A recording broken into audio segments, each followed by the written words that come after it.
When I first heard about Halo moving to Unreal Engine, my first thought was, this is going to be a really hard secret to keep. I think fans are going to be excited about the future of Halo because of the possibilities that are afforded us by using Unreal. Before, we really had to split our focus in thinking about building an engine, supporting it, being really kind of a tech company and a studio at the same time. Since we've made the change to shift to UE, we can bring Halo forward in ways that people have never seen before while still being true to what Halo is. Welcome to Between the Joysticks. Press start and then we're off. Nick and John, they've got the sauce. Breaking news and some hot takes. Even if there's some mistakes, Nick is captaining the ship, while John gives thoughts straight from the hip. But when their powers combine, we're all in for a hell of a time. Between the Joysticks is the best. Up to 6 things they will address. Tell all your friends and settle in. Between the Joysticks now begins. Hello there, and welcome to episode 115 of the video game podcast, Between the Joysticks. I am your host, Nick, and I'm joined by my co-host, John. John, Tigers Update, is that a new segment? It will be for today's episode, yes. Yeah, we're tuning in live during the Game 2 of the ALDS. I chose all of you out there instead of my beloved Tarek Skubal, so just know that I'm here for you, and I will continue to be here for you, but if the Tigers lose, I'm throwing Nick out of a window. So that will also happen. Oh, hey, by the last episode, they hadn't even gotten out of the wild card round, so we were lucky enough to get this far. So. Oh yeah, it's already a win of the season. Like this isn't one of those situations where it's like, oh, World Series or bust, right? We're eating good regardless of what happens today, regardless of what happens with this series. Future hasn't looked this bright for baseball in this city in a while, so it's good stuff. It is good stuff. Yeah. Yes. All right. So I have no press X for drama this week. I do have some a news item here. This is the hot breaking news of the day. Okay. No cute, clever name? No. Okay. No. Alien Isolation. It's its 10-year anniversary. Can you believe that? No. When I saw that post, I was like, surely they mean of some sort of alien movie, correct? Right. Yeah. But they celebrated it today by announcing the sequel on Twitter. The creative director of the first game, Alistair Hope of Creative Assembly. Could you imagine if your name was Alistair? That's a pretty sweet What a name. name. It's a pretty sweet name. You Gotta should have have a named beard. your firstborn that. Yeah. Missed opportunity. But they are very early, but they are working on a sequel, which who would have thought? Yeah. No, I know that's one of those games that there's a small but very vocal group of people that sing that game's praises. And did you ever play it? No. I never played it. I did. I never beat it. But it is a game that I was hoping would eventually one day get a sequel because it knocks a couple of things out of the park but falls very short in a couple other ways, in my opinion, where the Alien's always been about the atmosphere, and it does that incredibly well. Some of the tech involved with the AI of the alien in this game, I think famously, it's basically two pieces of AI that kind of track one another, which creates this organic awesome feeling of being stalked by this creature that's unbeatable, but it's just not that fun, and it's really long. It's like 26 hours of stock gameplay, and it's like eventually it wears itself thin. So I would love to see the team take a second crack at it, and not saying this kind of like an asshole, but just make it more fun.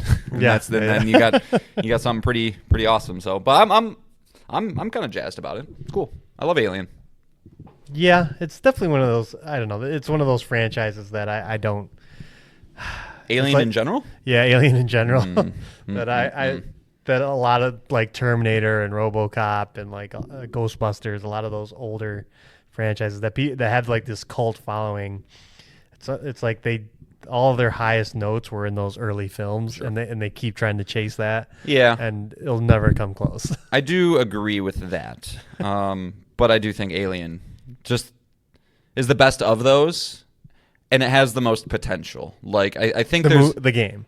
Just that's the franchise. Oh. I think I mean, I went and saw the latest Alien movie, Alien Romulus, and I thought it was pretty good. And we didn't reinvent the wheel or do anything crazy, but just like it's just a much cooler.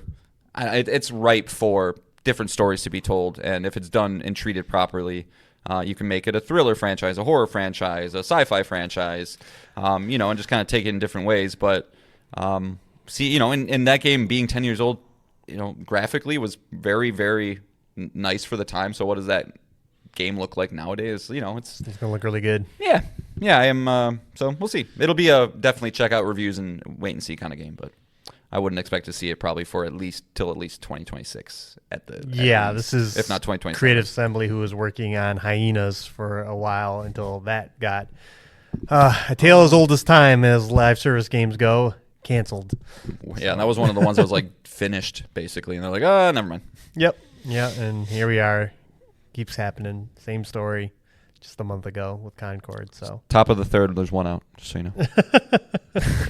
I just scoring. I don't care about. No, I know.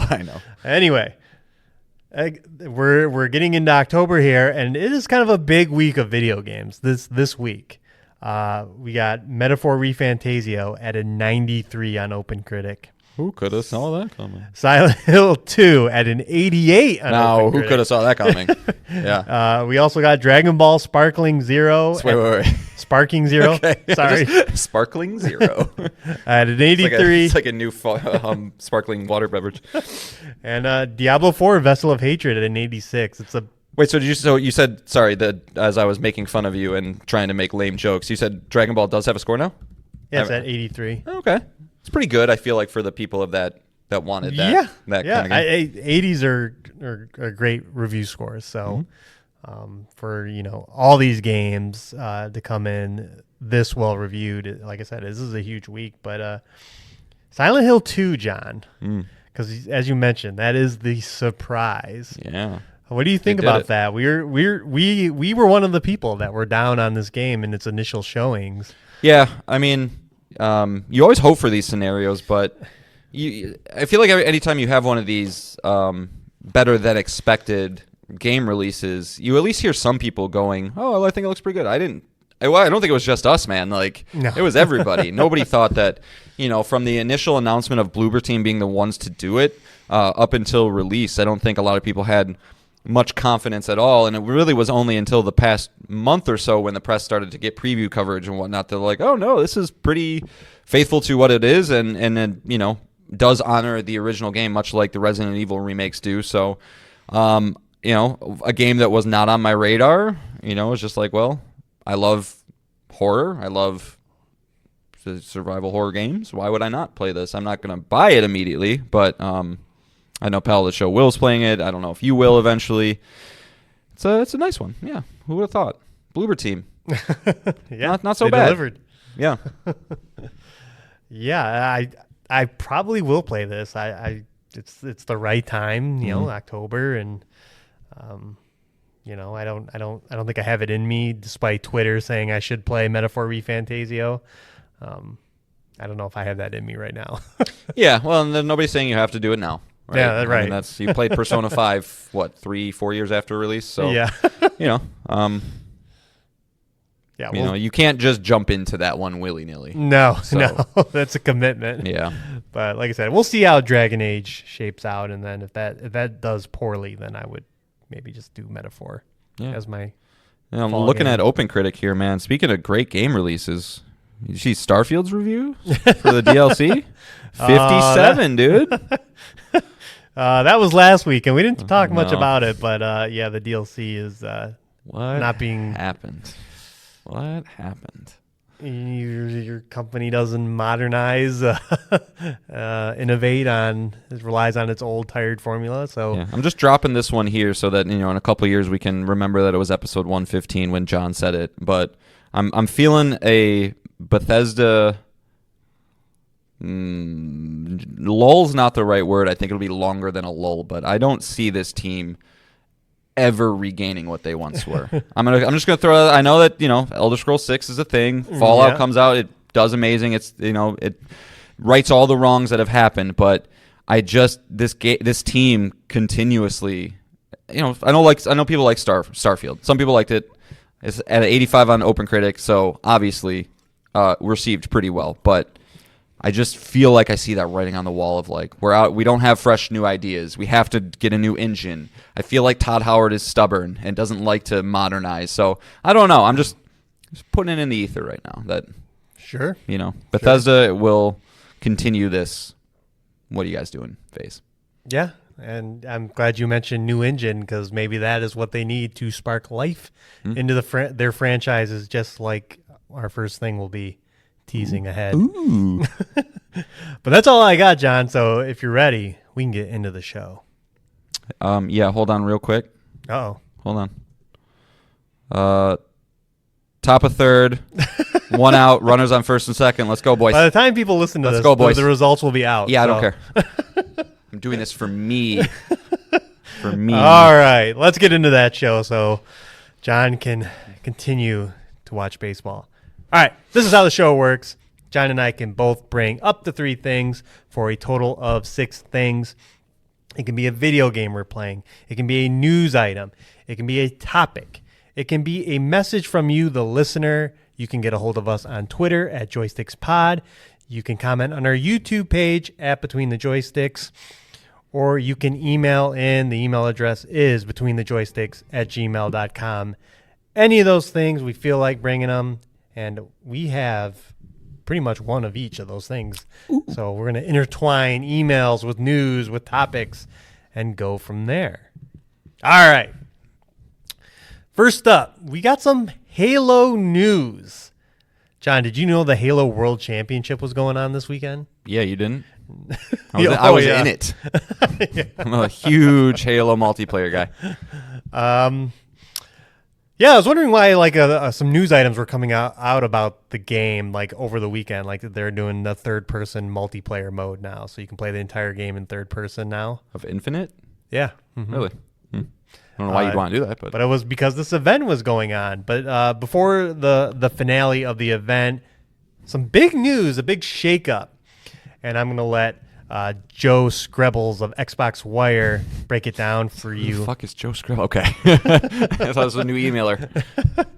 We're entering a new dawn for Halo. Those new visuals were created using Unreal Engine 5, and we learned that all future Halo projects will use the engine and that multiple new games using it are in development. Alongside the engine change, the studio is seeing changes in culture, workflow, and how its teams are organized. To match that new approach, franchise stewards 343 Industries are changing their name. Halo Studios is here. Ooh. Here we go, John. Microsoft is tripling down on its flagship franchise. Yeah. What is this going to mean going forward? What do you think to expect from this news? New engine, multiple projects, new name. Yeah, I mean they're trying to basically soft reboot the franchise, not erase their past, but really put a final bookend on 343. You know, this has been a team that has been tasked with this franchise for a long time now, and I'm pretty sure it's unanimously agreed upon that they have not been the greatest shepherds of that franchise. Now, this is the same team, correct? This isn't a brand new set of people. I'm right? sure there's been turnover, but no, this is the same studio, just renamed. Right, so they're changing up maybe their tentpole goalposts, things like that. But yeah, I mean, it means they're going to want to remake the first one. I would imagine that if they remake the first one, they're going to remake 2 and 3. It'll probably be some sort of trilogy remakes situation.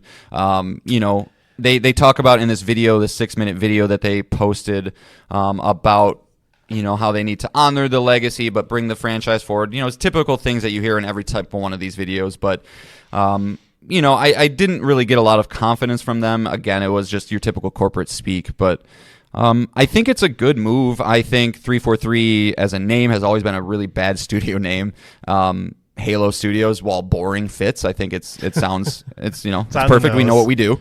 But I do think that this franchise does have a decent amount of work to do to bring it back up into that must play video game franchise again. Not only is the franchise have their backs against the wall, not bad, that might sound a little aggressive, but the brand itself, of course, right, has their backs against the wall. So if they do release a new Halo game and it's awesome, does that stay exclusive to Xbox, or does that move over as well? It doesn't seem to probably change a lot from the large scale side of things, but it does at least move the needle in the right direction to try to maybe have some long-formed way to earn trust of the fans back, because despite what Phil Spencer or anybody out there will say, if you want the Microsoft brand to succeed and be a little more self-sufficient, they need to have great exclusive games. Despite what Phil Spencer has said in the past, that great games don't bring people to your platform, they do. And if they make a great one that's exclusive there, it'll cause me to be like, damn it, I shouldn't have sold my Xbox. But like at the same time, it would have to be fucking special to provide any type of movement in that realm, if that makes sense, I think. Yeah. I'm with you here, and I think that this is building excitement, and I bet you this is a big recruitment effort for Halo Studios, as they are now called, to staff up, because it sounds like a lot of these projects, even a Halo remake, are ways off. Tom Warren of The Verge reported on a Halo 5 or Halo 1 remake months ago, but he even said it's really, really early. And now that they're moving to a new engine, I think it was like their own slipspace engine or something. Had to be, yeah. But yeah, I would imagine that these multiple projects are a Halo remake. The Blam engine is what. Oh no, Slipspace Infinite Blam was for Halo 4. Sorry.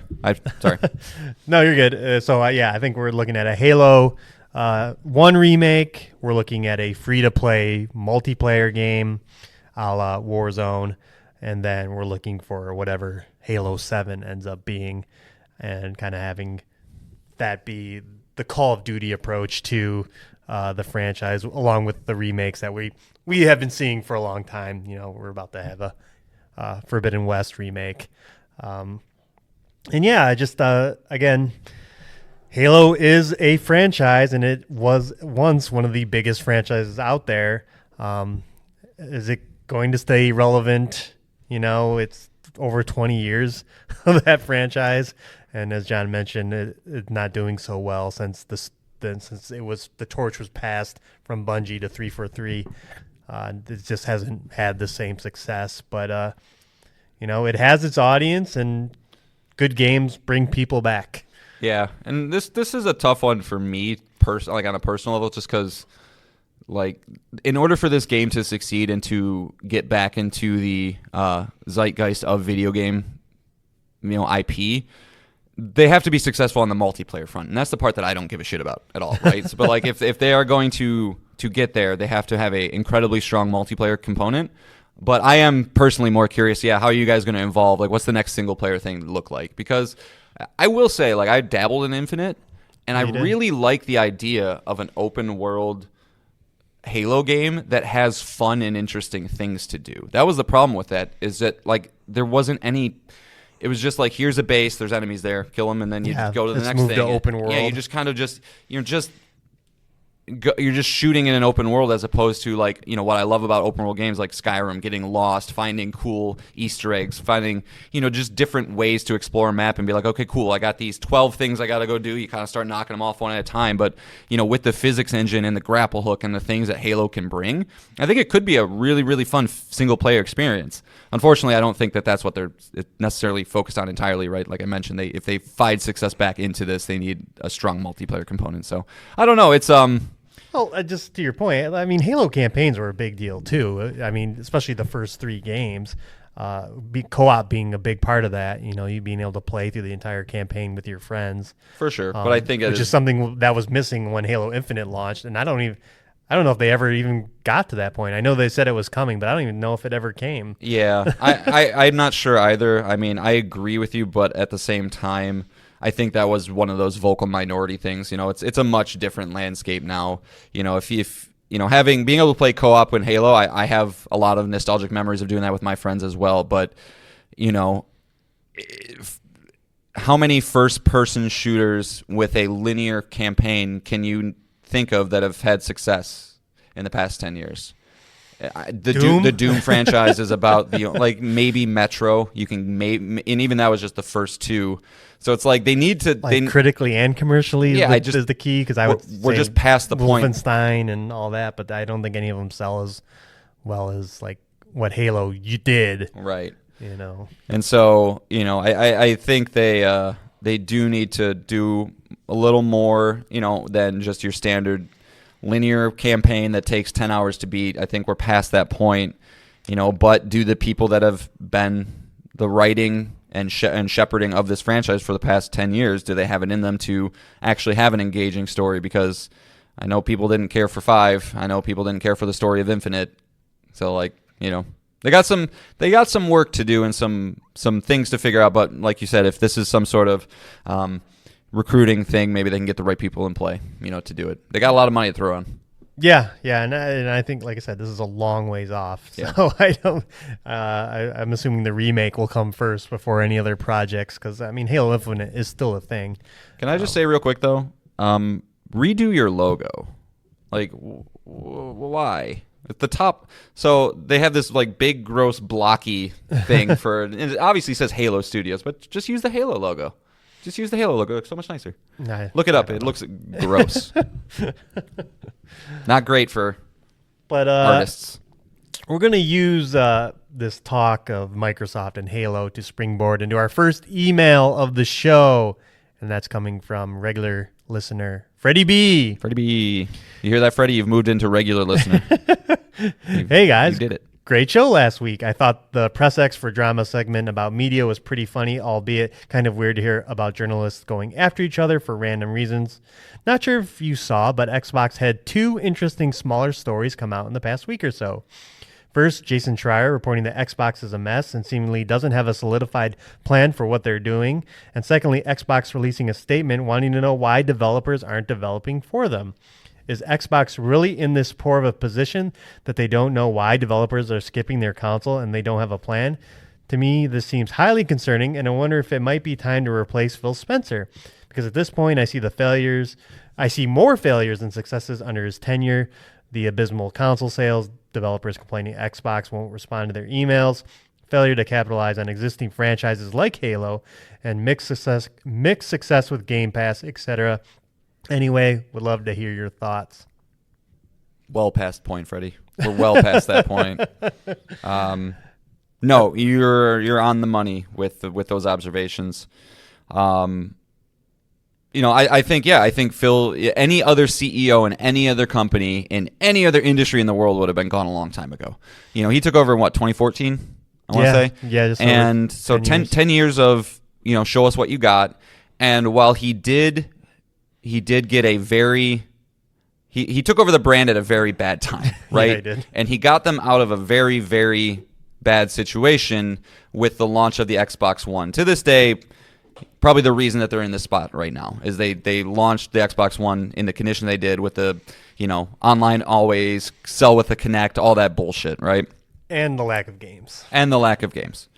But I think what we're experiencing now is the realization of the Activision Blizzard purchase. And what I mean by that is the Microsoft people, not the Xbox people, right? The Satya Nadellas, all those dudes, they're giving Phil and those guys like, hey, we have ultimatums, we need to go. And they're like, no, like trust in Game Pass. Game Pass is going to work. And like I think you just have these butting heads in the boardrooms that result in no clear vision, no way to communicate that to the teams down, and just gives a very mixed message from top down. And so I don't know if there's like some power struggles, if Phil's just not getting his way, but I think at this point, yeah, that whole C-suite team needs to go, in my opinion. The Sarah Bond, Matt Booty, it's just they have not done what they need to do. They have not grown Game Pass. We know that it stagnates. They have not brought first-party games to their platform in anywhere close to a meaningful way. They purchased Activision Blizzard, which was a great, handout from the company, but I don't know how you make that money back. So, yeah, and you have to have your head in a hole to know why developers don't want to develop for you, right? we have to put this on Series X well, so we have to handicap our own product. We have to release it, put in these efforts for a system that doesn't sell nearly as much as the other ones. It's just, you can only have so many check marks against you before people just kind of throw their hands up and be like, we're not going to deal with you anymore. And if, you're not responding to emails, you're not doing all these things, it's just death by 1,000 cuts. And somebody's head's got to roll, and it's definitely Phil. Yeah, it'll be interesting because they wrap up this Activision Blizzard thing, and with that, the redundancy of roles and jobs and studio organizations and all that they're doing right now with Halo Studios, as we just talked about, and with everything else. But it's make or break time. We're coming up on Black Ops 6 for Game Pass, and if that can't do it, you're in real big trouble then. Yeah, I'll be curious, man. I know it's just every year it's always one of those like, oh, Call of Duty sold a bajillion copies. It's just, but again, like anecdotally, I've not heard one peep out of anybody that's excited for it, that's looking forward to it. Granted, we're older now. We're not in that space as much, but it'll be interesting. Yeah, so what kind of numbers will they report in, at the end of March, April of next year, and when, they report on all their fiscal and financial obligations, that if they don't see any meaningful growth, does Phil have a job? And so if it doesn't do what they want it to do, is that the point that A, we see the C-suite change, and B, is that the moment that they kind of make some sort of like, everything's just going to go to PlayStation? Like, that's the moment that it just all breaks down. I was going to bring that up, that Project Latitude has been quieter than we even predicted on this show, and leakers have all predicted, more to come. But yeah, it's been quiet on that front, and I think that is, that is Phil probably being like, hey, let's see how this holiday season goes, with a lot of our big games hitting now. We have Indiana Jones in December as well. See what happens. This make or break season. But I don't think, does Phil have a job a year from now at Xbox? He shouldn't. I don't think so. I don't think so either. He'll probably he'll resign, and he'll end up somewhere else running a smaller company. And he'll go to A24, Annapurna. No, you keep him away from things I love. I'm sure he's a very nice man. What he likes to play video games with everybody. Everybody likes, if I'm playing Fallout 76 with Phil Spencer. But yeah, to John's point, is Microsoft, when you spend $70 billion, you gotta show something for it, and we'll see. Like I said, the one problem with Game Pass and everything that they've done is that we're gonna hit another Game of the Year here, and Sony will be there, Nintendo will be there.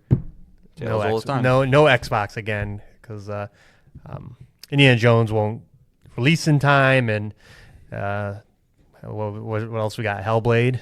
Yeah, that game sucks. John's favorite game, Hellblade. Straight up. First one was good. I almost thought about putting the first one on my Game of the Year 2017 list.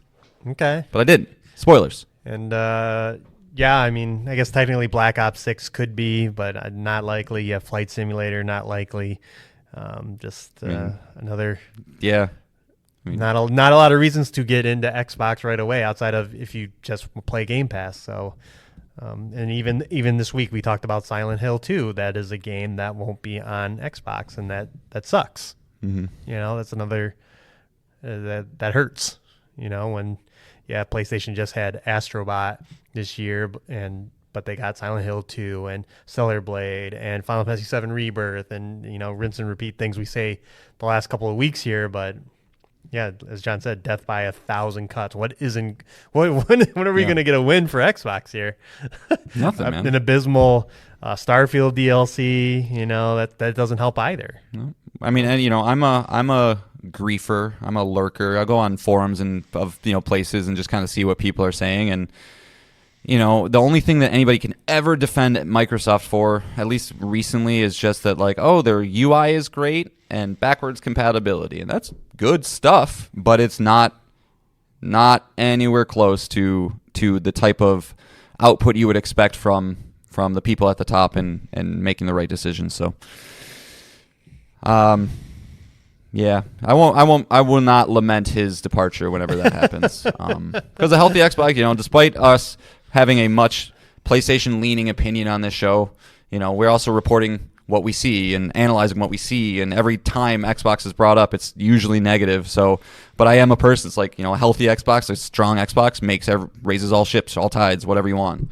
So, but we'll see. I kind of am of the opinion though that they're doing the thing that Sega did in the late 90s, early 2000s, where they were in the console space for a while, realized that maybe they don't have it cut out anymore, and we can just sell our games everywhere and make some money that way, and everybody lives and is happy. So yeah. All right. Thanks for writing in, Freddie. Let us know what you think. You kind of asked us the question, but what do you think? Is there any hope for Phil Spencer or Xbox? I mean, they have a big year next year, so we'll see. Yep, we'll see. Bottom of the fourth, 0-0 still. Tarek Skubal, dominating. All right, back to our video game podcast. Another company just having a great time too. John, you want to take it away with? Yeah, so Nick, you can sit back, buddy. I'm just going to talk for a bit, okay? I hope that's okay with you. I titled this segment, Ubisoft is on fire, but not that kind of fire. The bad fire. So over the past, I don't know, really since Outlaws came out, there's been little rumblings here and there and reports and news articles about Ubisoft not doing so hot, right? And so I wanted to kind of dive into that and see what we thought about the state of Ubisoft, the future of Ubisoft, things like that. So I wrote down some bullet points, but just kind of want to go over some of this stuff. So like I said, this kind of got started off... Skull and Bones. I do remember Skull. Was that this year? Yeah. Oh my God. So that'll kind of lead into just everything about this company right now. But we got some reports that Star Wars Outlaws, the big fall release from Ubisoft, at least the early fall release, did not really meet expectations. Both I think commercially and critically. There was reports that the game sold less than or about 1 million copies, which is not what you want from a big AAA publisher, B, something that has the Star Wars name attached to it. So that kind of caused people to go like, all right, things aren't looking so good. We then got reports that there's going to be internal investigations into looking into the company, the way the resources are used, things like of that nature to make sure that investors are effectively getting their money's worth, right? So we're approaching that level of, this isn't a video game conversation anymore. This is a business conversation. And then the hits just kept coming, Nick. We got reports that Shadows is getting pushed out of this fall, right? This was the other big release of this year. Already had some of the wind taken out of its sails with the Ghost of Yotei announcement from the State of Play. But we got confirmation it's getting pushed to February 14th of next year with some added caveats as well. It will be released day one on Steam. No season passes. No early access. It's a buggy mess, right? That was not included in the Shadows delay. We didn't admit it was a buggy mess, but it was reported that it was a buggy mess. Pre-orders were refunded, just your standard kind of like, I'm scratching my head type of things. So what we've kind of have here, Nick, is obviously a high-profile video game publisher who is on the brink, who needs to figure some shit out. And that leads us into one of the bigger stories that came out end of last week was that the Ubisoft's founding Guillemot family, the owners of the company, and shareholder Tencent are reportedly considering teaming up to take the company private following a number of high-profile video game flops and the collapse of its share price. Bloomberg reports that both parties are speaking with advisors in a bid to stabilize Ubisoft after shares in the company fell 54%. The publication then qualified that this is by saying these exploratory talks may end up going nowhere, and a buyout is not the only option being discussed. Ubisoft declined to comment. It was then noted today that they did comment on it. They said they kept it vague, but they said Ubisoft has noted recent press speculation regarding potential interests around the company. It regularly reviews all its strategic options in the interest of its stakeholders and will inform the market if and when appropriate. The company reiterates that management is currently focused on executing a strategy centered on two core verticals: open world adventures and games as a service native experiences. So let's just kind of cut it off there, Nick. There's a lot of other things I could go into, but what is your kind of after you absorb all this information, right? You kind of see where the company stands. What do they do? How does Ubisoft approach 2025? And do you think that this company, a couple years from now is going to have a much different look about them? Yeah, I think they can turn it around. They have some of the best IPs out there. Like that's for sure, especially out of like all the third party big publishers. Assassin's Creed, Far Cry, Tom Clancy. We talked about this. They just need to get away from like a lot of it's been rough for Ubisoft. Tales of Kenzero, though. No, tales of sexual harassment in the workplace. Ooh, those are bad tales. A bunch of just bad business practices, not releasing games day one on Steam. Having stupid things tied to season passes, the big controversy when Outlaws got its big reveal and all its editions announced is an exclusive Jabba mission is tied to your $40 season pass, and then people are asking, well, is there no Jabba in the game unless I buy the season pass? And it's just you don't need stories like that. Yeah.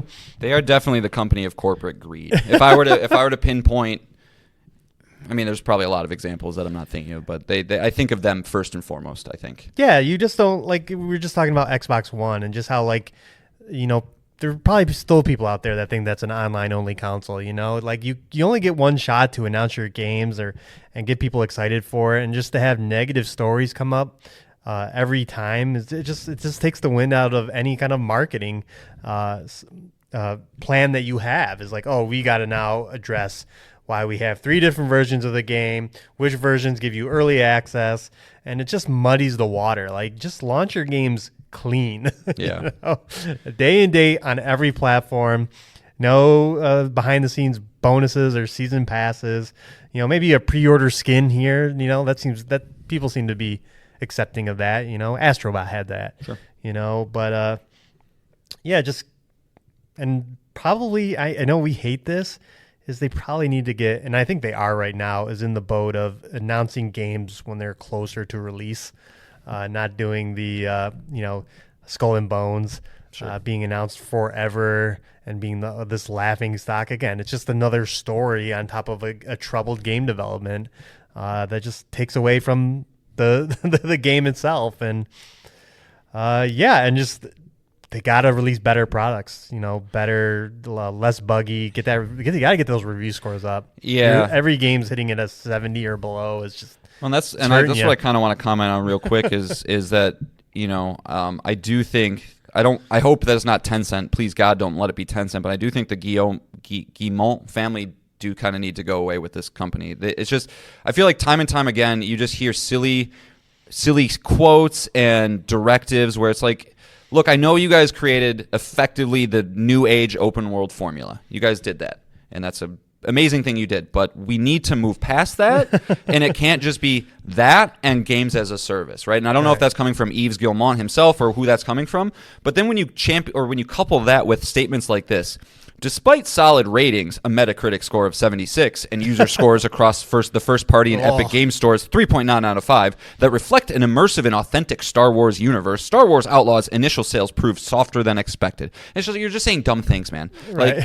If you have your pulse on the industry, you know that a 76 is respectable, but it's not the type of score that you go out and flaunt. No, right? I would not quote myself talking about that. And it's just these type of things where the decisions of how quickly they cut their prices. I guarantee that's more than half the reason why Star Wars Outlaws only sold 1 million. Where it's just people go, yeah, I'm interested in it, but it's going to be a Black Friday success game, right? That's going to sell a ton on Black Friday because people were waiting for that moment because they knew that if it releases end of August, by Black Friday it'll be $20-$30 because that's what Ubisoft does. And so, or this, right? I've beat this drum on this show a lot, but again, I love driving this home. 19,000 employees they have there. Nick, you're not a business guy, but I think you're smart. What's the number one cost of a business? It's people. Yeah. It's the salaries, their healthcare packages, things like that. And if you want to start bringing that shareholder price up, you figure out a way to take the amount of employees you have, the talent that you have, increase the amount of products or reduce the amount of overhead. I don't know which, but Well, remember when Assassin's Creed was a yearly franchise yeah, before the last trilogy? yeah. It was like, holy cow. Yeah. they were doing that. Yeah, but like you need to spread it around because they've apparently, and this has not been confirmed, but apparently there's 10 Assassin's Creed games planned on being announced in the next 5 years. And so if you have 19,000 people, we need to figure this out. It can't be Assassin's Creed, Far Cry, Ubisoft. The Division. It just can't be those things on cycles, right? It's the same thing I see in the movie industry. It's like, you guys we can't just keep doing Fast and Furious 10 and then Fast and Furious 11. It's like, eventually that shit dies out. It happens every single time with crazy rare exception like Final Fantasy or Legend of Zelda. But again, to go back to the employee point, SIE, which is Sony Interactive Entertainment, that is all the first-party teams, 12,700 employees. Take-Two Interactive, 6,000 employees. Nintendo, 7,000 employees. You have whales out there like Activision with 13,000 and EA, which is the big one with 32,000, but they release many different sports franchises regularly. They have a cadence that just feeds them free money. And I know that's what Ubisoft wants. That's what everybody wants. But like maybe to get to that point first, we need to get back to the drawing board and really make some tough calls. And I'm not calling for people losing their jobs. That's never the answer, but it might be part of something in this case. But it's not looking good, Nick. I mean, so if you had the opportunity to kind of guide them a little bit, like what would be something you would want to do to try and right the ship? I mean, I know you mentioned, the things that you mentioned earlier. I'm honestly doing podcasting right now, and I don't remember exactly what you said, but I'm trying to keep it rolling. But yeah, I mean, it's not looking good. I don't know if they turn it around. I'm not saying Ubisoft dies because I think it takes a lot for a company of that size to die. But they need to nuke it. I'm kind of that opinion. Every single time they seem to have something going, and this is probably just a past 10 years problem. Since like the Division 1, Rayman Legend, like that kind of Far Cry 4, things seem pretty good around then. But they are just the same tired formulas, the same average writing, the same generic characters, the same bullshit open world. It's like, dude, I look at you, right? I watched you in real time get super jazzed for the Star Wars Outlaws and the reveal trailer, and oh my god, look at that ship. It's going from the planet into space, and so excited for it, and the possibilities, and your head's turning, and then it comes out, and it's just like, fuck, man, could you have spent a little more time doing this, figuring, like, I didn't play it, but her little sidekick, him not working at certain points, the stealth being dog shit. It's just like, come on, man. Can you got to have, out of these 19,000 people, somebody that is just waiting for that opportunity of leadership, that you're just not seeing it. You don't have the right people at the top to lift those people up. I don't know what it is, but I do kind of think they're in almost a nuke it type of scenario now. I think we touched on it before. It's like all their franchises kind of rose to prominence at the same time, with the same mechanics, and then they got really tired really fast, and now all of them really need some kind of reinvention, a la Prince of Persia: The Lost Crown, to almost all of them to fix them, or they just need one to come out and just be really, really good right from the get-go. Like Shadows needs to be an 88, 89, 90 game. Not be buggy. I think they need to follow that up though. Like I think you got to have a couple. But I mean, I think you got to start with like just hitting a good reviewed game. Like we're not asking for the world here. We're asking for a positively reviewed Assassin's Creed game, and they've been trending down for a long time. I don't know. And they did reboot Assassin's Creed. I do consider Origins kind of a soft reboot of the franchise, and everyone loved it. And then we talked about you got to change it up, man. You got to change it up. Yeah, got to. Yeah, but I think. But even that small little sample, right? Origins, like, cool, this is cool. Egypt, sweet. And then Odyssey is like, oh, cool, you perfected the formula. And then it's like, they already went over the hump with that. Where it's like, okay, cool. Now Valhalla, it's okay. It's just more of the same. It's bloated. Like, okay, like I don't need more of that. I just want, quality. yeah. Yeah. I'll tell you what, Rayman Legends 2. That'll do it. Yeah, that won't. I mean, critically, yes. Commercially, I'm sorry. That is No, going I to know. change their. I know. But isn't that stupid that Ubisoft's best games are like the ones that are like Lost Crown? I thought was great. It's just And they too have been bitten by the live service bug. Like they X-Define and I forget the other one that they lost. It was a first person game and it's shooter. Yeah, I don't know. I forget what it was called though. But that was another game that. Yeah.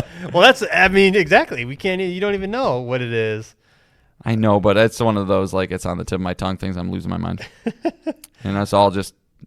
I'll think about it. X-Define shit. Yeah, I'll think about it. What it is after the fact, but yeah, I mean, again, these companies have to find themselves, as we talked about with Bethesda and Rocksteady in this new era of video games. But it seems like Ubisoft as a whole publisher needs to figure out its entire Hyperscape. Yes. Nice. Yeah. Yeah. What happened to that? Can I still play that? Not on your life. I don't know. Probably not. But again, I think they have strong brands, but I think you just have to make really good games at this point. I mean, what was that Rainbow Six extraction shooter with like the virus and all that came out last year? Extraction? Was it just Extraction? I think so. Yeah, because people were jazzed for that one because it was like I feel like it was like the next one after Siege, because Siege is a rare example in this conversation where it's like they knocked it way out long in the tooth at this point for sure. Yeah. I can't imagine that game it was is just growing.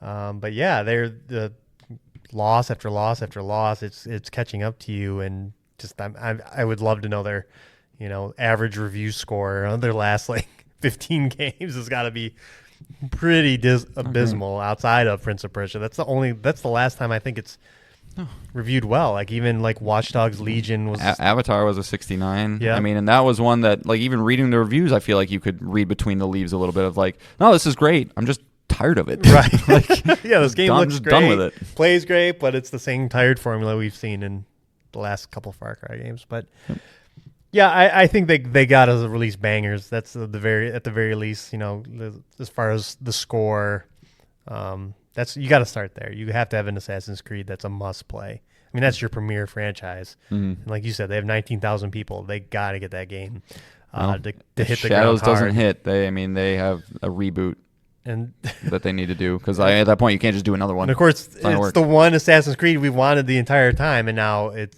they got beat to the punch by Sucker Punch twice. Took too long. So I don't know, but I think you got to start there. The Division is considered one of their best franchises. Massive is probably is moving on to the Division 3, but yeah, you got to make sure these games all hit. They got to hit really hard if you want to turn things around. So hard. Good games bring people, and good games get people make hard. Sales. Man. They get people hard. Yep. All right, that's all I got. All right. Sorry, Ubisoft. All right. I quickly wanted to go into the games. Hold on. Oh, okay. Sorry, we got to get our update that does not matter. Bottom of fifth, 0-0 still. Okay. It does not matter. What are you talking about? I'm just saying, when the podcast publishes, the game will be over. I guess I don't matter to you, Nick. Fine. Speaking of Ubisoft, we're going into the games I've been playing. I did finish Prince of Persia: The Lost Crown. Ooh. I don't know how I feel about that game. Okay. I don't know if Metroidvanias have passed me by. If I'm in the malaise of playing Astrobot before this, I don't know. I was glad to have it done. Sure. When I finished it, there were some good highs, especially as John mentioned, when more of the mobility opens up and you get a lot of the cooler ways to traversal around the environment. But yeah, by the end and beating the final boss, and I just looking at the map and going, I could go for this platinum, but I'm not going to. I'm thinking of it right. I've turned it back on, and it's really annoying when you see the little treasure symbol, and then you get there and you're just like, I don't. And you have to do them all. Well, you don't have to, but like some of them are just crystals, and like it doesn't tell you if they're crystals or not. So like you'll go there and do it, and it'll be like some dumb one like you struggle against, and you get to the end of it, and you're like, a Xerxes coin, yeah! And it doesn't matter. So it'd be nice if it did say like, hey, these are the pots, because you need that for the trophy. Right, the side quest related stuff. Yeah. What I've been doing, and if I still haven't made up my mind, is like if I get to one of those and it's not, I'll just take a picture of it. Like, I haven't used up all my little pictures, but we'll see. But to that point, just a lot of smart decisions with the guided experience, the ability to take pictures, the ability to draw on the map. Those are crucial to these type of exploration Metroidvania games, and with just the combat that feels really well most of the time, except for the frustrating boss fights toward the end, which may have turned me a bit. Once you start, well, I don't want to spoil what the enemies are toward the end, but once you start fighting them, you'll know them when you see them. Just they get a little frustrating, and I don't think they felt all that good. So okay, I don't know. It's an 8 out of 10 for me. That's pretty good. I think the art style could have been better too. I really didn't like the 3D art style, even though it made the game more cinematic. Like there were actual cutscenes in this game. Because of it still didn't do it for me. Well, I mean, if as somebody who bounced off, not me, you bounced off of Hollow Knight. I got stuck at a boss. Yeah, but didn't have enough draw to go forward with a Metroidvania. So okay, I mean, but in true Nick fashion, you beat it. I did, and contradictory. I platinumed Animal Well, which is another Metroidvania. So I don't know. Certain ones will get me. Also, quick update. I wanted to make the update that Tarek Skubal had a perfect game through 5, but he just gave up a double. Yeah, I couldn't say that. But that moves me on to the next game, and I don't know how much we'll get into it because of how spoilerful it is. But can't really talk about it at all. Honestly. No, probably not. But it does lead us to our next email from Jesse. Thanks for reading my email in the last episode. You guys had some good tips, and I'll be starting Dead Space now. I have a game recommendation for you. You need to play Doki Doki Literature Club Plus. It's an excellent game, and I'll be recommending it to anyone who will listen. Plus, it's free on PlayStation Essential. I know on the surface it doesn't look like much. It's pretty much a horror game disguised as a dating sim, and as you progress, you unlock more backstory, and it gets darker and darker. My PS5 clocks in at 11 hours to platinum, but to do a single playthrough, it takes about 3 to 4 hours. It requires multiple playthroughs to see all the content, but even just playing through to the credits once is so worth it. Since you guys like Danganronpa, I figured this would be something you'd like. I'm not good at recommending things, but you have to trust me that it's very good, and it's not like anything you've played before. I'll probably never play this game again. Thanks, Jesse. And then he wrote in saying, I just heard your last episode where John mentioned he has played it. Oh, damn it. I was going to make a joke. Nice try, Jesse. I'm not playing your pervy game. Your pervy anime girl game. So again, Doki Doki Literature Club is a dating sim on the surface, but it has a twist. Mm-hmm. Something I knew beforehand. It would be interesting to go into this game blind. Did you know about what the twist entailed? I had some inklings as to what it would be. Okay. Do you remember who the developer is of this game? No, I can find out real quick. But this is a very well-reviewed game, very popular. Because Dan Salvato. Oh, okay. LLC. But you and this is right off the bat. We'll keep spoilers really light here. You notice that you're booting into a computer with a desktop. And you can navigate the desktop and look through the files of the game. That there is going to be more to this than meets the eye. And as you play through the game, that is very true. And again, the game just came out on PlayStation Essential, so I don't want to spoil too much. But I will say, as Jesse mentioned, Danganronpa, when the weird stuff started happening, because I played Danganronpa, it was like nothing. Yeah. It's like, oh, okay, I've seen worse. Yeah. Especially with cute anime characters. It keeps going, though. It keeps going off the rails. Okay, yeah, I'm about 4 hours in, so I must be close to the end. I have not rolled credits though. Yeah. But I do think it's a lot of talking. It is rough. It's a visual novel through and through. Yeah. Like, even because in Danganronpa, it breaks it up a little bit, right? You can traverse the island, click on things. Like, from what I remember, you're just hitting X. Yeah. Pretty much. I mean, I know you could make a poem. Yeah. You can do poems and stuff you like that. make poems, yeah. But yeah, it's you got to be in like I want to read a book mood. Right. Yeah, exactly. Mm-hmm. It did make me use, which I haven't done in a while, is the remote play. Remote play with my phone, and then you can pair the DualSense via Bluetooth to your phone. So I was just playing it in my living room, which my girlfriend appreciated. This says an 87 on OpenCritic, and that includes that's 7 reviews, and one of them is a 1 out of 5. That's interesting. So yeah, it's definitely going to be a game not for everyone, but I think if you're looking, as John mentioned, if you're in the mood to read, and it reminds me of like the Paranormal Activity movies, where like those movies are like take forever to get to like the payoff, right? It's just like the little drip feeds of like little creepy things here and here, and then it goes all out, and that's pretty much what this game is too. Is like you're gonna have to sit through probably the first hour of it being a dating sim, so buckle up for that. And which of these 4 cute girls? yeah, but I'm gonna see it through, and then go from there. Nice. Yeah, it's a really hard one to talk about. I don't think I can really add to anything other than it's what everybody always says. It's cliche at this point. Just give it a shot, even if you don't think you should give it a shot. But be ready to read. If you are somebody, I know a friend of the show, Nick, he hates anything like this. So I do not recommend it to you, Nick. And I know you already know what it is. But for anybody else out there who's curious about some sort of incredibly unique experience, you got that one for you.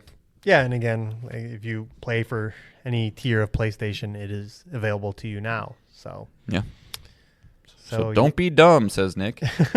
Don't be dumb. So yeah, I think I'm gonna play Silent Hill next. It's really bugging me. All right. It's reviewing well, and it's the time of year. One of the biggest franchises out there because of this game. I think it's time. And you have not played the original, correct? I have not played the original, so I do not know what happens here. So James. He's the main character, not you. I know your name's not James. All right. With that said, let's move on to our final segment, our Game of the Year Flashback. We're going back to 2017, the year I got my PlayStation. Ooh. That I decided Xbox One isn't doing it for me. It took you 3 years, huh? Yeah. And that I would move over to this console, the PlayStation 4. Do you remember if that was a hard decision to make, or was it like, yeah, fuck this, I'm moving? Well, you had what? The E3 2016 was quite a big boy for Sony. Yeah, that'll do it. So it was only a matter of time, as we talked about with 2018 of God of War and Spider-Man. I had to play games on PlayStation. So, how many did you get? How many games do you have listed? I have 7. Okay, I got 10, just because I wanted to match what I did last week. So, I know this is going to be a much harder year for John. It was hard in a sense, but easy in a sense as well. Literally. Yeah, shut up. All right. Number 10.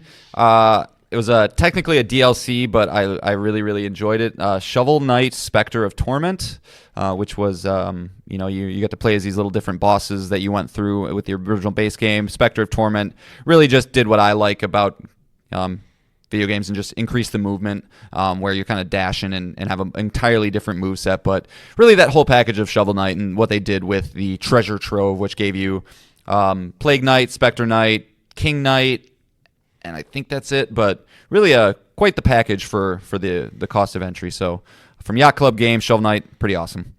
Number 9, What Remains of Edith Finch. We've talked about this game on the show. You got it? I had that on my list. Oh, you don't? I don't. I forgot about it. Oh, that's okay. Well, I got you, boo. So from Giant Sparrow, it's a walking sim that can be completed in under 3 hours, but incredibly creative. Some really memorable moments. Not gameplay heavy, but take that from a gameplay heavy first kind of guy.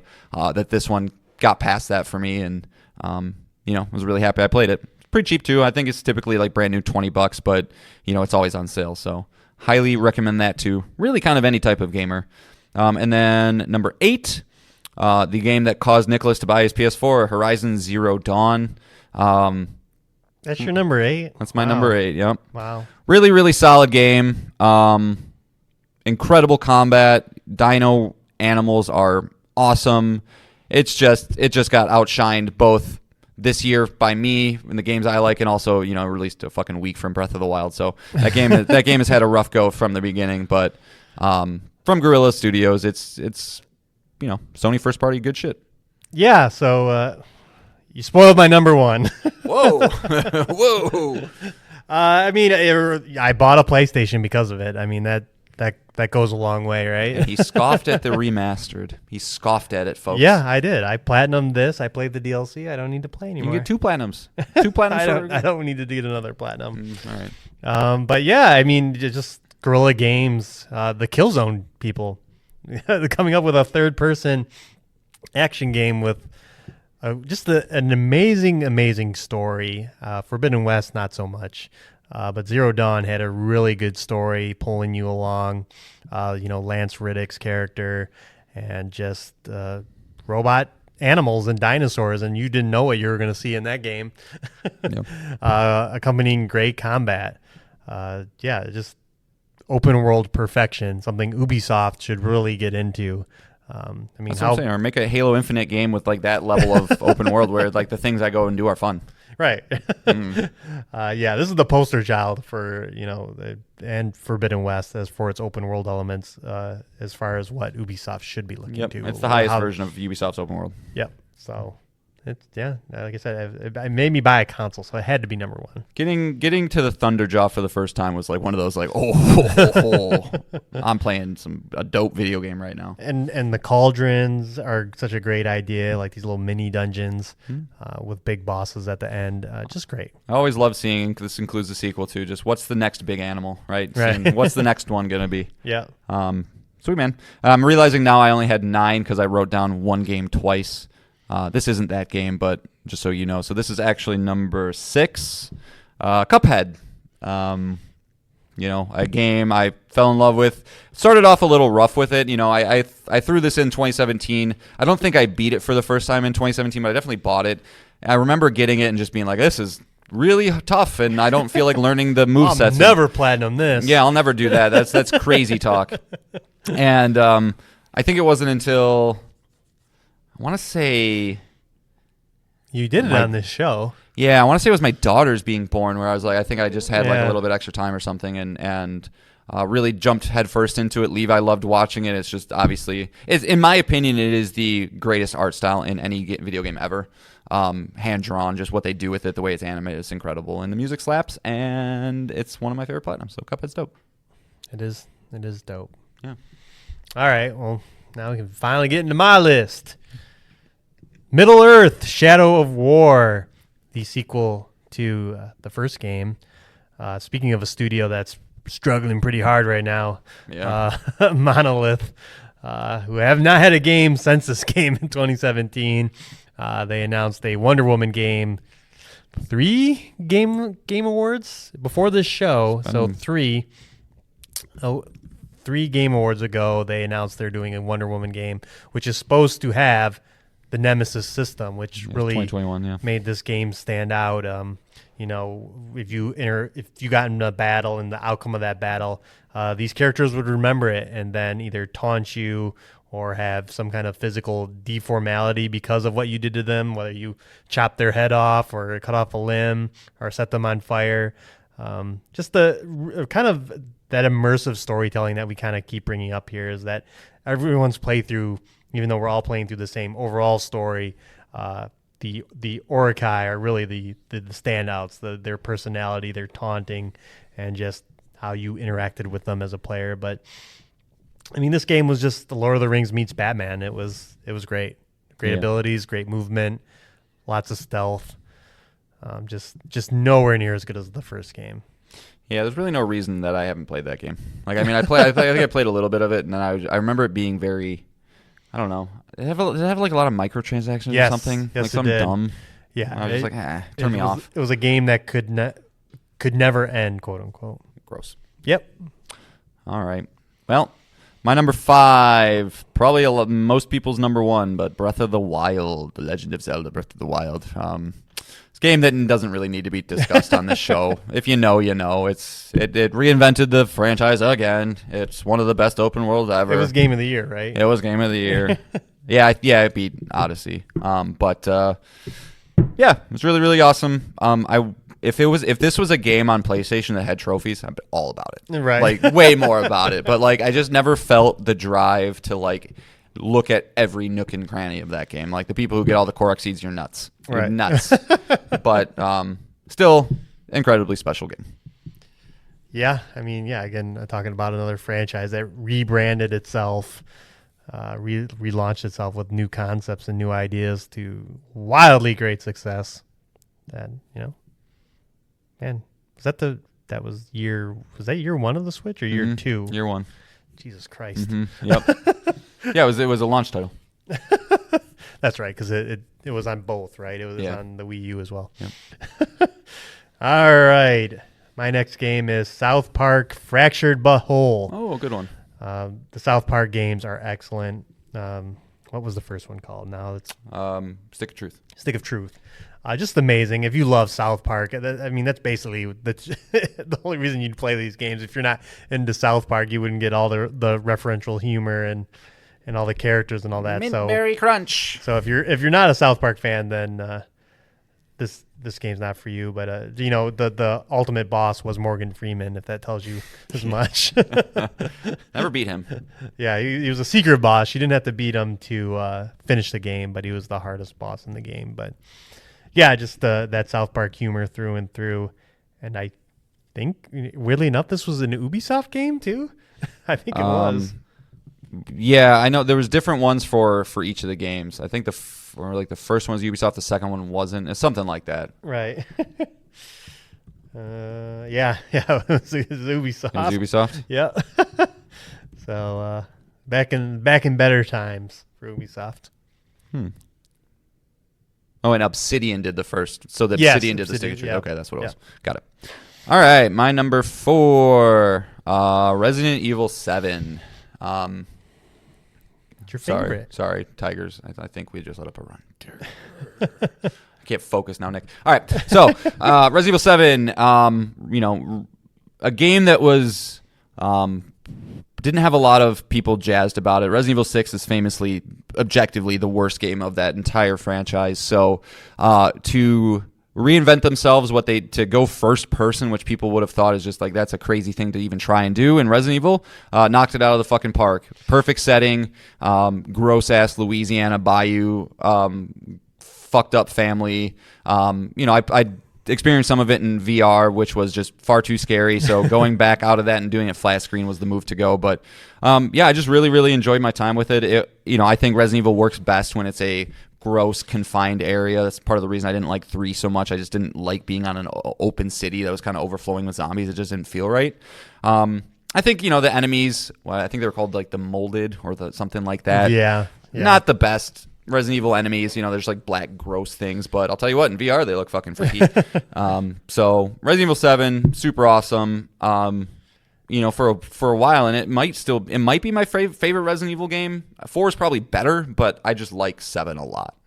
So Yeah, I mean, the balls on Capcom to reinvent that franchise. I mean, that's their big franchise, and I believe to tease that it's not really a Resident Evil game. Like, people found that out after the reveal, and yeah, just a bunch of new characters, but the same Resident Evil vibe of corporate greed and corporate accident leads to crazy situations that people get stuck in. But yeah, just I never played it, so not the first person ones have not been my jam. But oh my god, Sorry. Never recording during a baseball I'm game. sorry. Again. They got out of jam with a double play. No, they didn't score. I was wrong. All right. Moving on. Speaking of Indiana Jones, Machine Games. Oh, Wolfenstein. Last game, Okay. I Wolfenstein was like, 2. what? The new Colossus. I guess Youngbloods is technically after this, but Yeah.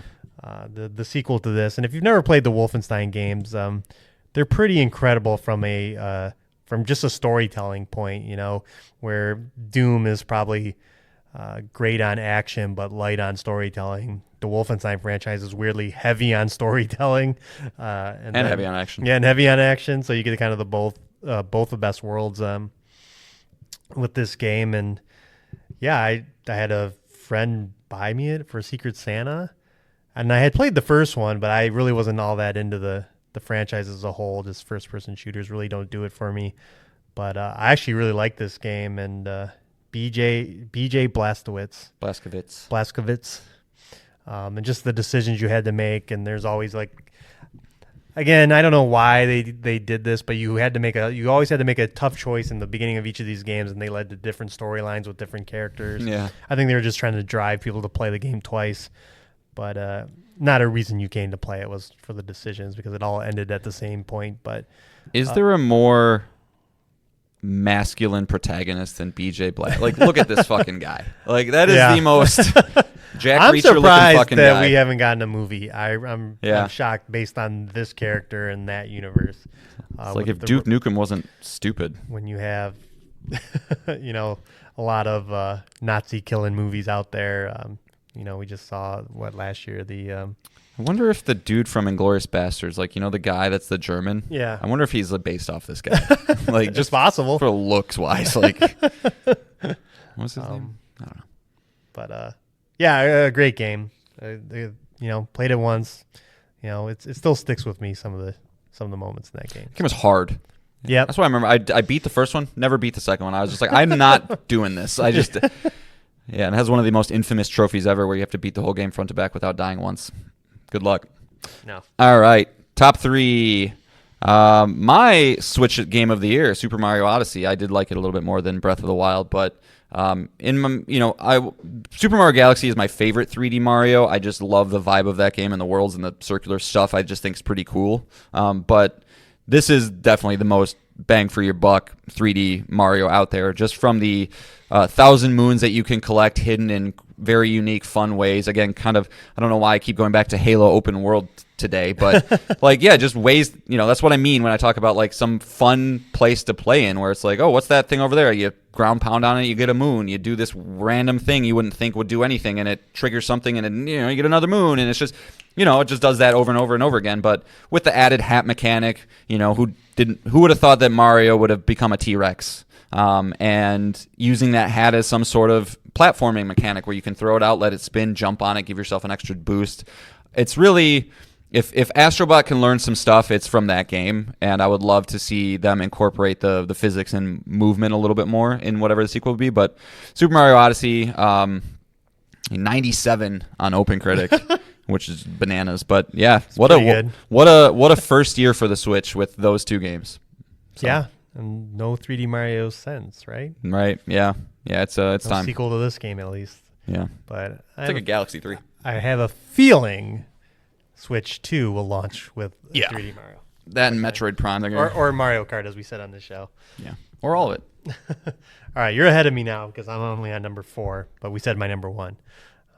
My number 4, Injustice 2. Ooh. Yeah, Another Realm. They just make great single player fighting game stories. So combine that with DC comic characters. You have a mixture for success, and just some of the best animation for facial capture, and just overall it's insane that this level of capture is in a fighting game. And then you take again the fatalities in quotes, because they don't kill each other in this, and all that. You have a decent fighting game. Though I quit it because I was not good at it. Yeah, you can't play this forever. But it's Dark Side. He has a place in my heart. I love playing as him. With the exception of Zero Dawn, Nick, I think we have entirely separate lists. That's pretty wild. Yeah, you definitely don't have the last two. You definitely don't have my last two. So No. yeah, Hollow Knight number 2, probably my favorite Metroidvania of all time. Get that platinum. I know. If I had all the time in the world, I would. But it's just hard to put that into my PlayStation as opposed to the games I'm trying to. 20 other games. Yeah, but nailed everything from the aesthetic to the movement to the lore to the power-ups to everything. It's just one of those complete package games for me. I can see myself playing this game for the rest of my life. Just one of those, like, every 10 years, just go back and do a run or whatever the case. Or, hopefully if Silksong ever comes out, maybe I can play that one too. Right. But it was, I remember when it got released, it was exclusive for PC at first, and then it came to Switch. And then it eventually came to PlayStation. I played it first on Switch because I couldn't wait. And it just got glowing reviews from everybody who played it on PC. And so they didn't disappoint me. I love that game so much. Yeah, you like a lot of games that come out on PC first, unfortunately. Don't tell anybody. Especially. So I don't think that will be the case with Silksong. That game No. better come everywhere at launch. But I like the smaller indie games, right? And this is early access. It's just kind of a place for that. all right. So My number 3 is Life is Strange Before the Storm. oh wow. Deck 9's first attempt at a Life is Strange game ahead of about to come out Life is Strange Double Exposure. And I love Life is Strange, the first one. That will definitely come up if we move further down on this Game of the Year flashback. So I don't know I wasn't that hot on a sequel, but I played it and I loved it. I love the characters from Life is Strange, Zoe, and even characters that you knew their fates in the proper game. So Chloe. Yeah. Chloe? Zoe. Blue hair is Chloe. Yeah. The other one is who's the other one? Max. Max. Okay. Yeah, Max and Chloe. Thank you for correcting me. You're good. I love this game so much I can't remember the name. But yeah, better than Sparkling Zero. prequels, always have to struggle for why they exist, and this definitely made a case for it. Getting to know some characters that you only heard about in the base game was well worth the price of entry. And Sweet. a platinum of mine. You want to do your number 2 since my number 1's left? Yeah. Do you have any idea? No. I think our audience will be shocked to hear that my number 2 for that year was Destiny 2. What? Okay. I didn't even know you played that. So Destiny 2017 was a rough year for you, wasn't it? No. Seems like it was a So rough year. here's the thing about Destiny 2 It was a when it rough year. launched. It was a rough year for you. Destiny 2, that now Destiny 2 is converted into this giant live service game. And Destiny 1 was a live service game. But Destiny 2 launched tried to pull back all those live service elements. It was a really good playing first-person shooter with a campaign and not a lot of grind. Like you could, if you were to complete everything, you could do it in one night a week. If you wanted to grind out the normal weekly Seems resets reasonable. things. Yeah. But the community doesn't like that. They want a game that they can play 50 hours every week. Stupid. And so Destiny 2 started to slowly change. And the majority of the content that I played, you can't play anymore. It's gone. Cool. Yeah. Thanks. So Destiny 2 in 2017 was an amazing game that I put in a lot of hours into. And again, Bungie, first-person shooters, this game gets this right first and foremost, and then the lore and everything else is really good as well. But it was to me at its most pure right when it launched, and I would go on to stop playing. I think in February. I think it came out in September. By February, I was done. Yeah, they just need to figure out a fucking way to let people get into that easier. I mean, it's Not- past the not a point of chance caring. now. Yeah, no, it's past the point of caring now. But all right, can you guess my number 1, Nick? Easy. Yeah. Easy. Easiest guess of all time. Any of your favorite games of all time? Near Automata. I really don't even want to say anything right now because like everybody's like fucking shut up already. We Yeah. get it. Yep. Yeah, it's probably my favorite game of all time. So yeah, best endings. Like one of the only games that actually brought tears to my eyes. and the music is top notch, and yeah, I love it. So a sequel would be Led good. to 7 straight years of 2B cameos in Yeah, well, every other game. they just anything to make another Nier game, I guess. But yeah, dude, looking at this list, this could be one of my favorite years ever. Yeah, It's up there. yeah. If I liked Breath of the Wild more, like if that could take into that 1 or 2 spot for me, it'd probably be right there. But Yeah. No, I think this is going to be a hard year. But I'd say this is your number 1 so far, Yeah. easily. yeah, But still haven't gotten to my number 1. We'll get there though. 2020 was there. good. 2018, yeah, sure. All right. So that's it. Some teasing to do. One more trial and Danganronpa, and then people can stop listening to me say I'm playing that. And then Get some real games in your belt. yeah, Get some horror games in there. yeah. I know. I mentioned a couple weeks ago Resident Evil 2 would be nice to go through again. Yeah. But I mean, I got Echoes of Wisdom, man. Oh yeah. you know, Damn it. you know. It's that time. This is how I function, Nick. I'm always one behind. Like I keep one in the chamber. Yeah. So, yeah, I mean, but that's also a Switch game. It's hard for me to mainline Switch games. It just is. I don't. Sure. No matter what it is, it's hard to do. So, Sure. Yeah. I'm not a teasy boy. Not today. No. Not really ever. Yeah. It's kind of again this game cleanup and moving on. You know, more games will be coming out. I think I will pull the trigger on Silent Hill 2. I don't think I can resist. You know, I was thinking about it's like I still have $240 of credit eating a hole in my wallet. You know, it's like shit. Yeah, and just keep seeing where other games fall this month as far as the indie games, and like I said, Double Exposure and Dragon Age. But October, great month. Yeah. Need to do more horror things.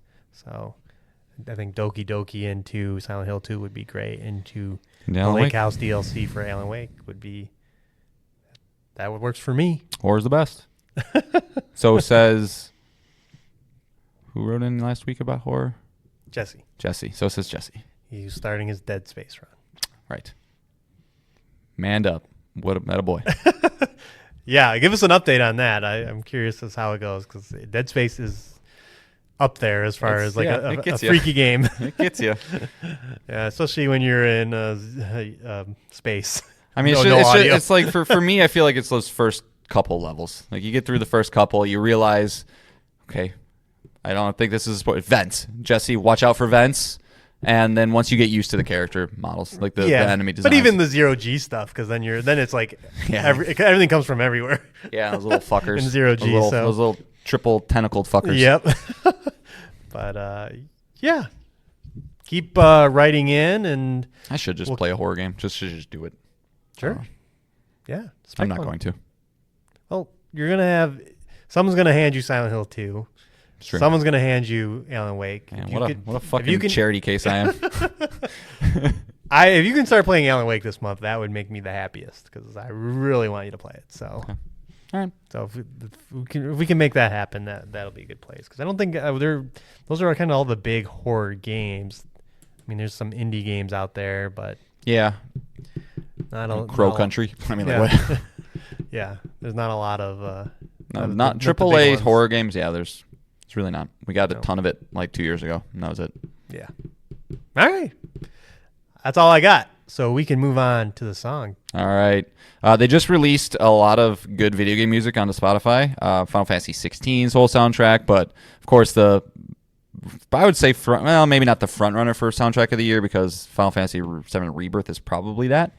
But coming in from Astrobot, we got Drake's Bot Tune. Soon we're going to have all the special Secret World songs being played on here. So, might as well start chipping away at them. Yeah. But nice little remix of the Uncharted theme that we all love and know so well. Yeah. Maybe one day we'll get a Uncharted 5. Or just be Uncharted. Cassie's. Yep. I would take. I love Lost Legacy. I will say though, there's a lot. The people are already mad about Ghost of Yote having a female character Can they take another one? No. Can we remove Nathan Drake and put in No. another girl? Vocal on the internet? No. Not a chance. They'll just have to deal with it. Can't relate to her. They'll just have to deal with it. Yep. Or they can make her insanely attractive and then they shut their mouth. I mean, shit, man, Drake's attractive. So Yeah. is Elena. Yeah. So come on. She better not be ugly. It doesn't make sense. Well, she'll be athletic, that's for sure. But, yeah, that'll be interesting because that'll She's be just a fucking roly-poly. it'll be interesting if they do that because then you have the more direct because we know Tomb Raider's coming back too. So a Tomb Raider versus Uncharted, more direct comparison. We'll see. Both of those franchises. Never will thought be about remade. that. Uncharted, like, always being compared to Tomb Raider. We have to get the comparisons closer. But yeah, we're coming up on definitely both those franchises rebranded and relaunched. So that'll be exciting. Sir. You know, when Sony actually announces a new game that we're not expecting. All right, enjoy the song. Let Astrobot's remix take you back to that beautiful Uncharted feeling. What a wonderful game that is too. But again, we thank you for listening. We hope you find time to listen to us with all these games coming out, and write in, give us your thoughts on all the October games, and we will of course read them on the show. But with that, we'll be back next week with up to 6 things. Eat 'em up, tigers. Eat 'em up. Eat 'em up, tigers. Eat 'em up. Bye. Eat 'em up, tigers. Bye.